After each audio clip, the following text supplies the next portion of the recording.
Otto de caza, por Philip K. Dick.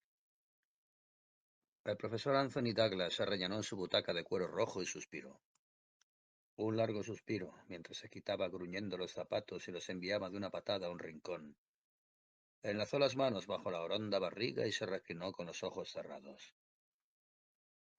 ¿Cansado?, le preguntó Laura. Apartó la vista por un momento de los fogones y lo miró con ternura. No sabes cuánto. Douglas vio el periódico de la tarde tirado frente a él en el sofá. ¿Valía la pena? No, en realidad no. Buscó los cigarrillos en el bolsillo de la chaqueta y encendió uno con movimientos perezosos. Sí, estoy cansado, ya lo creo. Hemos iniciado una nueva línea de investigación. Un montón de brillantes jovenzuelos procedentes de Washington nos han invadido. Maletines y reglas de cálculo. No. Oh, sigo al mando. El profesor Douglas esbozó una amplia sonrisa. Ni por asomo. El humo gris del cigarrillo onduló a su alrededor. Pasarán años antes de que me lleven la delantera. Tendrán que afinar un poco más sus reglas de cálculo. Su mujer sonrió y continuó preparando la cena. Quizás se debía a la atmósfera que reinaba en la pequeña ciudad de Colorado, a los sólidos e impasibles picos montañosos que se alzaban a su alrededor, al aire frío y seco, a los tranquilos ciudadanos. En cualquier caso, las tensiones y dudas que agobiaban a otros miembros de la profesión no parecían afectar a su marido. En los últimos tiempos, gran cantidad de advenedizos agresivos estaban engrosando las filas de los físicos nucleares. La posición de los veteranos de repente inseguros se tambaleaba. La nueva horda de jóvenes talentos invadía todas las universidades, departamentos de física y laboratorios, incluso el Bryant College, tan alejado del mundanal ruido. Si Anthony Douglas estaba preocupado, jamás lo demostraba. Descansaba plácidamente en su butaca, los ojos cerrados, una sonrisa beatífica en el rostro. Estaba agotado, pero en paz. Suspiró de nuevo, esta vez más de placer que de cansancio. Es verdad, murmuró. Podría ser su padre, pero aún les llevo una buena ventaja. Conozco mejor el medio, por supuesto, y las teclas que hay que pulsar. También. En cualquier caso, creo que saldré bien librado de esa nueva línea recién. Su voz enmudeció. ¿Qué pasa?, preguntó Laura. Douglas se incorporó a medias. Había palidecido intensamente. El horror se reflejaba en sus ojos, se aferraba con fuerza a los brazos de la butaca y abría y cerraba la boca. Había un gran ojo en la ventana, un ojo inmenso que escudriñaba la habitación y la examinaba. El ojo abarcaba toda la ventana. ¡Santo Dios!, gritó Douglas. El ojo se retiró. Fuera solo se veía la penumbra de la noche, las colinas y árboles difuminados, la calle. Douglas se hundió poco a poco en su butaca. ¿Qué ha pasado?, preguntó Laura. ¿Qué has visto? ¿Había algo ahí afuera? Douglas se retorcía las manos sin cesar y la boca le temblaba con violencia. Te digo la verdad, Bill, lo vi. Era real. En caso contrario, no lo diría, ya lo sabes. ¿No me crees? ¿Lo vio alguien más?, preguntó el profesor William Henderson, mientras mordisqueaba un lápiz con aire pensativo. Despejó un poco la mesa, apartó el plato y los cubiertos y sacó su blog. ¿Lo vio Laura? No, estaba de espaldas. ¿Qué hora era? Hace media hora. Acababa de llegar a casa, sobre las 6:30. Me había quitado los zapatos, estaba descansando. Douglas se secó la frente con mano temblorosa. ¿Dices que estaba suelto? ¿Que no había nada más? ¿Solo el ojo? Solo el ojo. Un ojo enorme que me miraba, me examinaba. Como si... ¿Como si qué? Como si mirara por un microscopio. Silencio. La esposa de Henderson, una mujer pelirroja, habló desde el otro lado de la mesa. Siempre has sido un empírico estricto, Doug. Nunca te he oído decir tonterías, pero esto... Lástima que nadie más lo viera. Claro que nadie más lo ha visto. ¿Qué quieres decir? Esa maldita cosa me estaba mirando a mí. Me estaba estudiando a mí. Douglas se puso a gritar como un histérico. ¿Cómo creéis que me siento?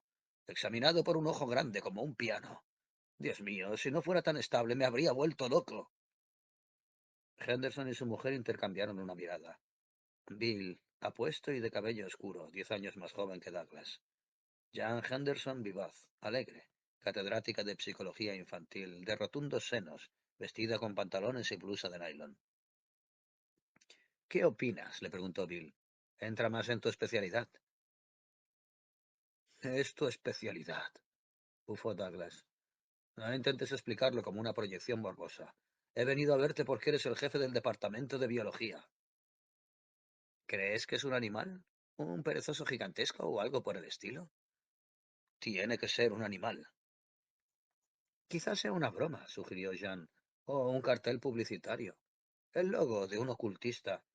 Alguien lo paseó frente a la ventana. Douglas procuró contenerse. El ojo estaba vivo, me miró, me inspeccionó. Después se retiró como si se apartara de una lente. Se estremeció. Os digo que me estaba examinando. ¿Solo a ti? A mí, a nadie más. Pareces curiosamente convencido de que te miraba desde arriba, observó Jean. Sí, hacia abajo, a mí. Ni más ni menos. Una extraña expresión asomó al rostro de Douglas.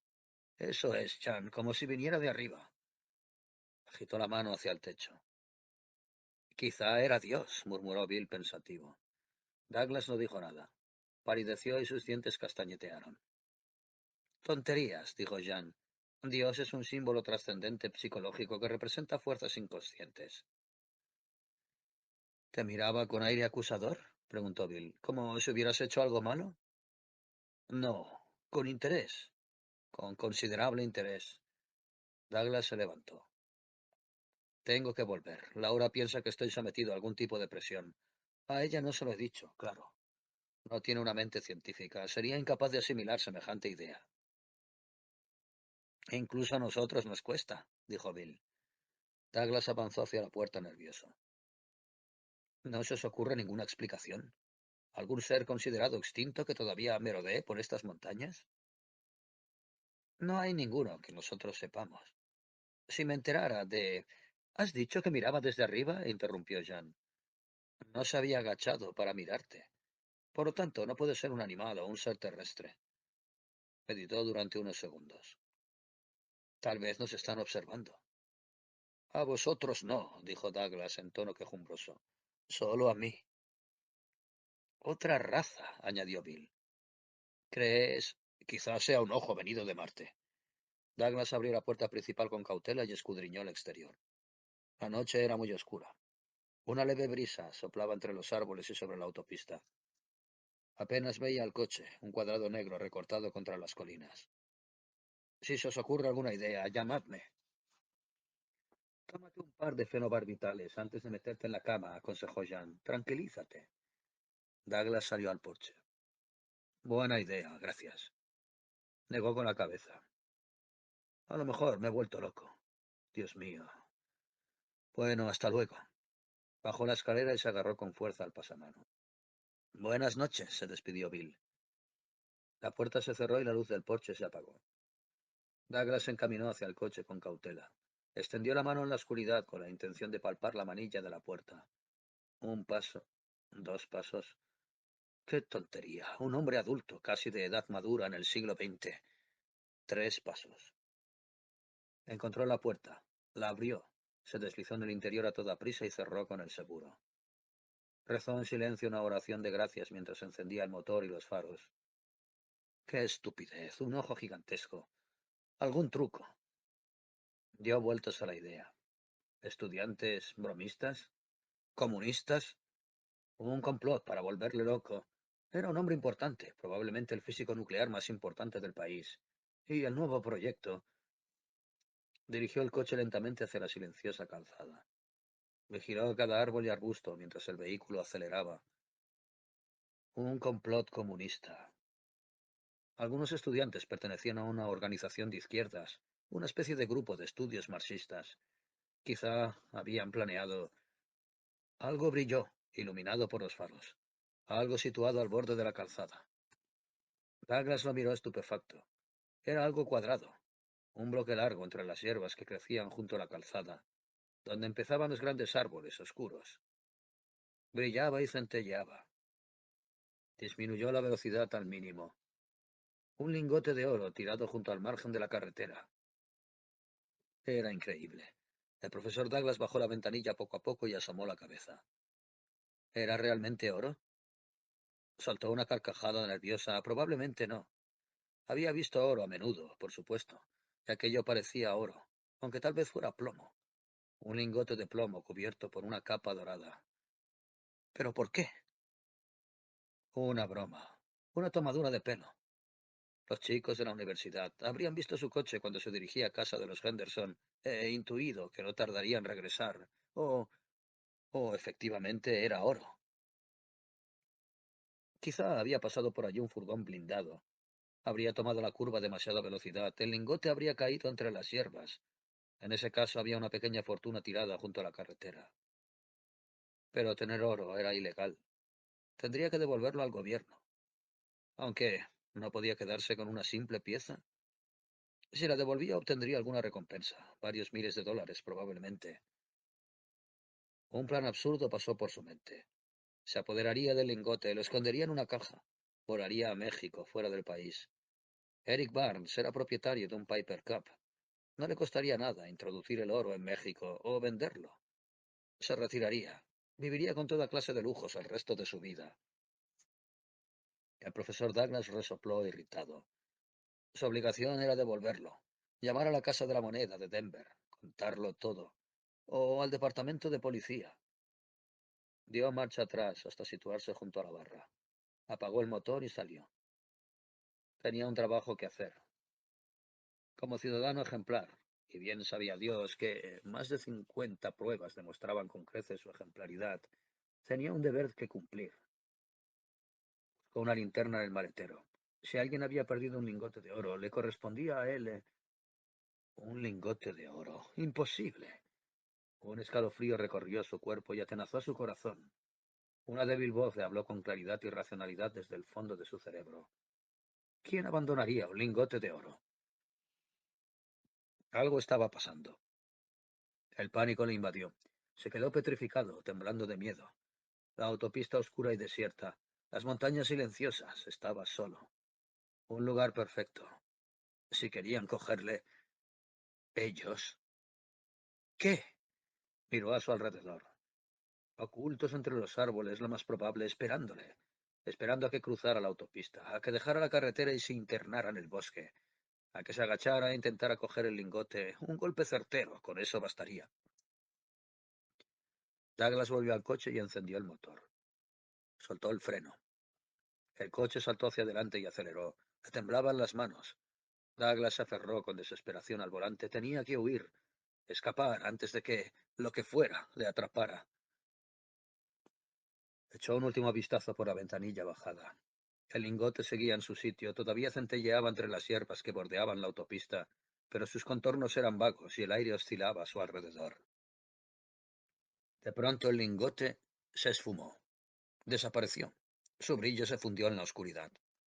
Douglas levantó la vista y contuvo el aliento aterrorizado. Sobre él en el cielo algo ocultaba las estrellas, una gran forma, tan enorme que le sorprendió. La sombra se movió, el círculo incorpóreo de una presencia viva directamente sobre su cabeza. Un rostro cósmico gigantesco le miraba, como una inmensa luna que ocultaba todo lo demás. El rostro flotó un instante fijo en él, sobre el lugar que acababa de abandonar. Después desapareció y se fundió en la oscuridad igual que el lingote. Las estrellas reaparecieron. Estaba solo. Douglas se hundió en el asiento. El coche osciló sin control y se precipitó por la carretera. Sus manos resbalaron del volante y cayeron a los costados. Retomó el volante justo a tiempo. No cabía la menor duda. Alguien le perseguía. Intentaba atraparle, pero no se trataba de estudiantes bromistas o comunistas, tampoco de ningún animal que hubiera sobrevivido a la extinción. Fuera lo que fuese, fueran quienes fuesen, no tenían relación alguna con la Tierra. Ellos procedían de otro mundo. Su objetivo era capturarle. A él. ¿Pero por qué? Pete Burke escuchaba con atención. Continúa, dijo cuando Douglas se calló. Eso es todo. Douglas se volvió hacia Bill Henderson. No intentes decirme que estoy loco, lo vi. Me estaba mirando, no solamente el ojo, sino toda la cara esta vez. ¿Crees que era la cara a la que pertenecía el ojo? Preguntó John Henderson. Lo sé. La cara tenía la misma expresión que el ojo. Me estaba examinando. Tenemos que llamar a la policía, dijo Laura Douglas con voz tensa. Esto no puede seguir así. Si alguien le persigue, la policía no servirá de nada. Bill Henderson paseaba arriba y abajo. Era tarde, pasada la medianoche. Todas las luces de casa de los Douglas estaban encendidas. En un rincón estaba sentado Milton Eric, jefe del departamento de matemáticas, que tomaba nota de todos sin la menor expresión en su arrugado rostro. Podemos concluir, dijo el profesor Eric, que hasta hacía un momento sostenía la pipa entre sus amarillentos dientes, que se trata de una raza extraterrestre. Su tamaño y posición indican que no es terrestre. No puede estar quieto en el aire, estalló Jean. No hay nada ahí arriba. Es posible que existan configuraciones de materia sin ninguna relación con la nuestra. Una coexistencia de sistemas de universos infinita o múltiple que tiene lugar a lo largo de un plano de coordenadas totalmente inexplicable mediante nuestros términos actuales. En este momento, debido a una yuxtaposición singular de las tangentes, nos encontramos en contacto con una de esas configuraciones. ¿Quiere decir que quien persigue a Duck no pertenece a nuestro universo? Explicó Bill Henderson. ¿Viene de una dimensión muy diferente? El rostro fluctuó, murmuró Douglas. Tanto el lingote como el rostro fluctuaron y desaparecieron. Se retiraron, afirmó Bill. Regresaron a su universo. Por lo visto entran en el nuestro cuando quieren, a través de una brecha, por así decirlo. Es una pena que sean tan grandes, dijo Jean. Si fueran más pequeños. El tamaño juega a su favor, admitió Eric. Una desgraciada circunstancia. Estoy harta de cháchara académica, gritó Laura. Nos dedicamos a aventurar teorías mientras algo le persigue. Esto podría explicar la existencia de los dioses, dijo Bill de repente. ¿Los dioses? Bill asintió. ¿No lo entendéis? En el pasado estos seres espiaban nuestro universo. Incluso cabe la posibilidad de que penetraran en él. Los pueblos primitivos les veían y no sabían explicar su presencia. Inventaron religiones en torno a ellos, les rindieron culto. El monte Olimpo, dijo Jean. Claro. Y Moisés se encontró con Dios en la cumbre del monte Sinaí. Nosotros vivimos en lo alto de las rocosas. Es posible que solo se produzcan contactos en los lugares elevados, en montañas como estas. Los monjes tibetanos habitan en las zonas más elevadas del planeta, añadió Bill, en la parte más alta y antigua del mundo. Todas las religiones importantes han sido reveladas en montañas y predicadas por personas que vieron a Dios en sus cumbres y bajaron para propagar la buena nueva. Lo que no entiendo es por qué le quieren a él, dijo Laura. Extendió las manos en un gesto de impotencia. ¿Por qué le han elegido a él? Creo que está muy claro. La expresión de Bill era decidida. Explícate, gruñó Eric. ¿Quién es Dak? El mejor físico nuclear del mundo, más o menos. Trabaja en proyectos de alto secreto relativos a la fisión nuclear. Investigaciones muy avanzadas. El gobierno protege todo cuanto hace en Bryant College, porque Douglas trabaja en él. Y le buscan por sus conocimientos, por sus habilidades, porque debido a su tamaño en relación con nuestro universo pueden someter nuestras vidas a un escrutinio tan minucioso como el que nosotros llevamos a cabo en nuestros laboratorios de biología, bueno, a los cultivos de Sarcina pulmonum, por ejemplo. Sin embargo, eso no significa que su cultura sea más avanzada que la nuestra. Claro, exclamó Pitberg. Quieren los conocimientos de Doug. Quieren arrebatárselos y aplicarlos a su civilización. Parásitos, dijo Jean. Siempre han dependido de nosotros. ¿No lo comprendéis? Hombres del pasado que desaparecieron, secuestrados por esos seres. Se estremeció. Es posible que consideren la Tierra su territorio de experimentación en el que las técnicas y el conocimiento avanzan con grandes esfuerzos, para que ellos se beneficien. Douglas se dispuso a replicar, pero las palabras no salieron de su boca. Se quedó rígido en la silla, con la cabeza ladeada. Alguien gritaba su nombre desde fuera. Se levantó y avanzó hacia la puerta. Todos le miraron estupefactos. ¿Qué pasa? Preguntó Bill. ¿Qué sucede, Duck? Laura le cogió del brazo. ¿Qué ocurre? ¿Te encuentras mal? Di algo, Duck. El profesor Douglas se soltó y abrió la puerta. Salió al porche. La luna brillaba débilmente. Una suave luz bañaba el paisaje. Profesor Douglas. De nuevo la voz joven y dulce. La voz de una muchacha. Una joven se erguía al pie de la escalera, bañada por la luz de la luna. Rubia, de unos 20 años de edad. Vestía una falda a cuadros, un jersey de angora de color pálido y un pañuelo de seda alrededor del cuello. Agitaba las manos en su dirección con nerviosismo. La expresión de su rostro era casi suplicante. ¿Me concede un momento, profesor? Ha sucedido algo terrible. Su voz enmudeció y se alejó de la casa, en dirección a la oscuridad. ¿Qué ocurre? Gritó Douglas. Apenas oyó la voz de la joven. Se alejaba. Douglas estaba indeciso. Vaciló, pero bajó la escalera a toda prisa en su persecución. La muchacha retrocedió, retorciéndose las manos, la sensual boca deformada por una mueca de desesperación. Los pechos subían y bajaban debajo del jersey como si ella fuera presa de un terror agónico. La luz de la luna resaltaba cada estremecimiento.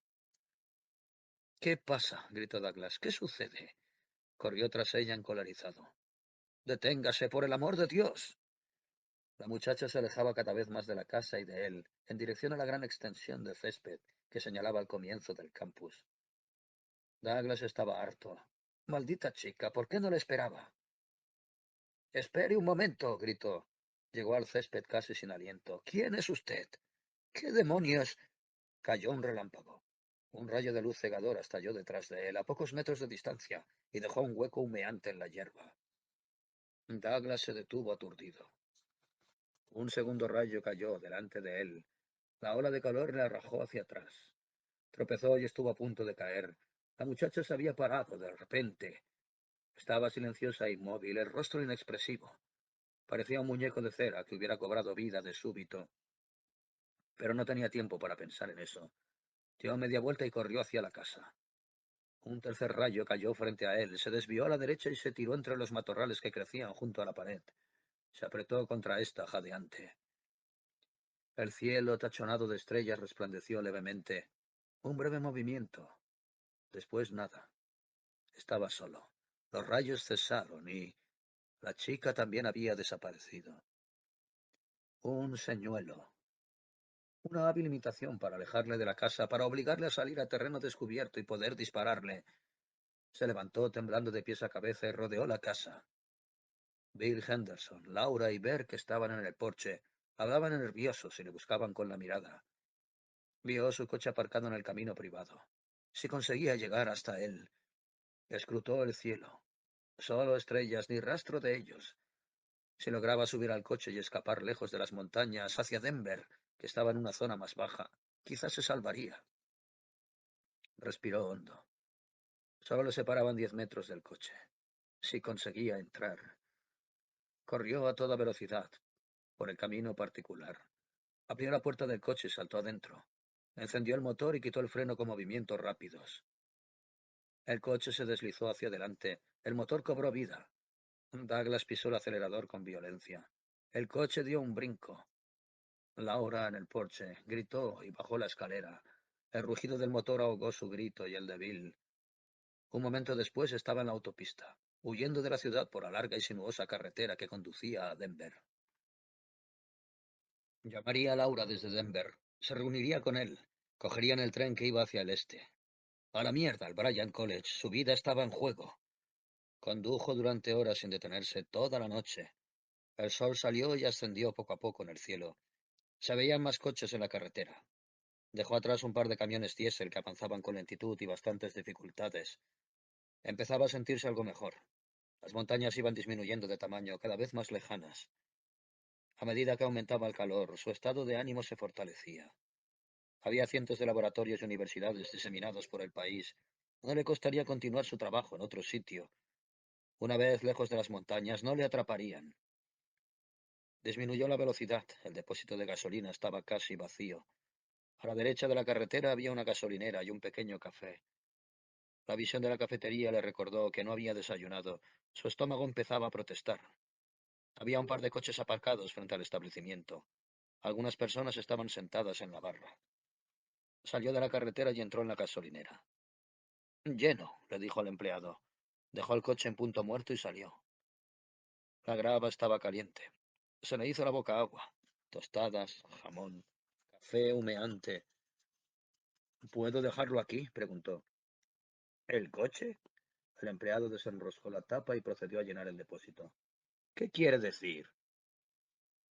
Haga el favor de llenarlo y aparcarlo. Volveré en unos minutos. Quiero desayunar algo. ¿Desayunar? Douglas estaba irritado. ¿Qué le pasaba a aquel tipo? Señaló la cafetería. Un camionero había abierto la puerta mosquitera y estaba de pie en el umbral. Se hurgaba los dientes con aire pensativo. En el interior la camarera iba de un lado a otro.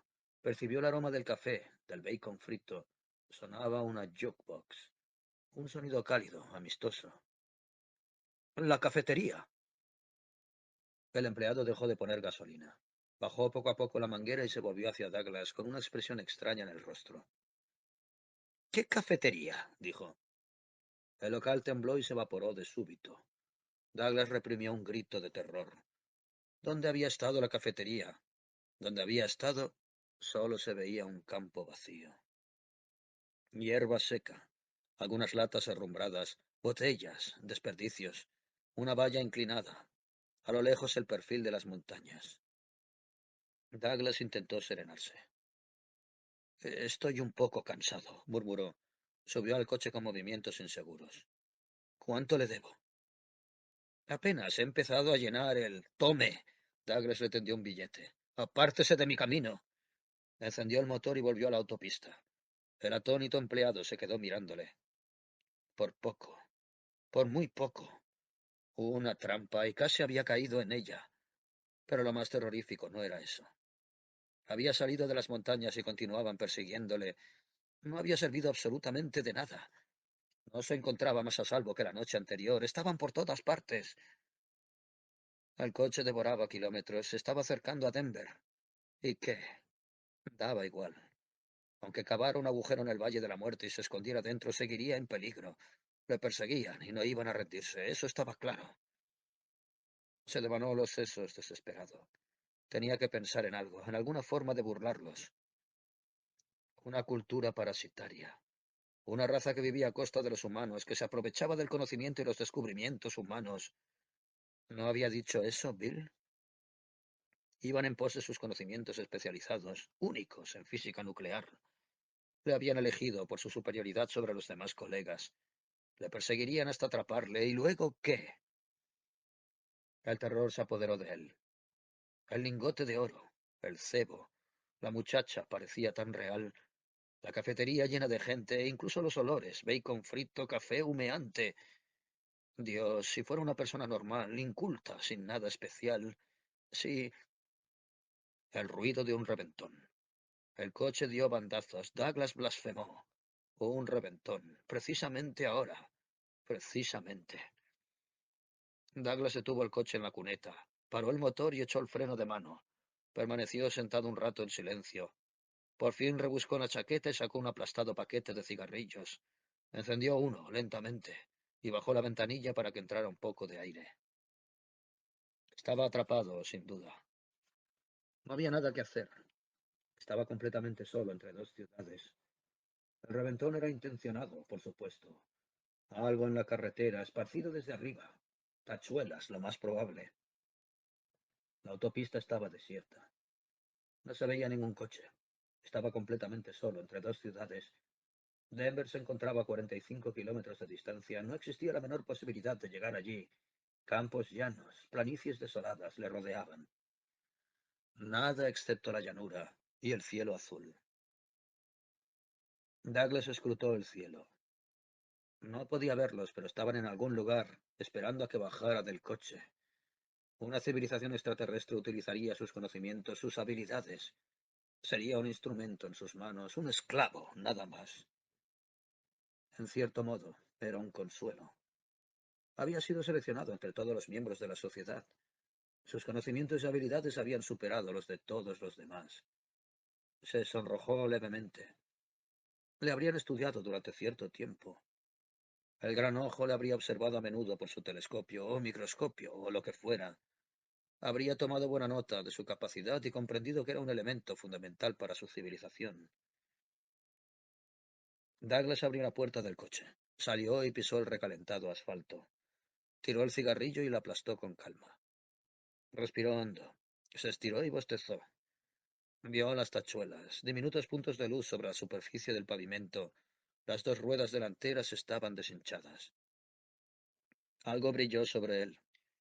Douglas esperó inmóvil. Ahora que había llegado el momento, ya no tenía miedo. Contempló la escena con una especie de curiosidad indiferente. La cosa aumentó de tamaño.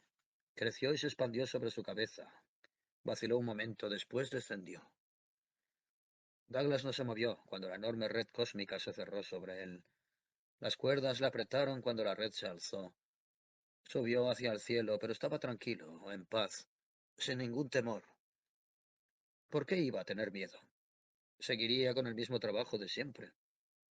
Echaría de menos a Laura y la universidad, desde luego, la comunidad intelectual de la facultad, los alegres rostros de los estudiantes, pero también encontraría buena compañía allí arriba.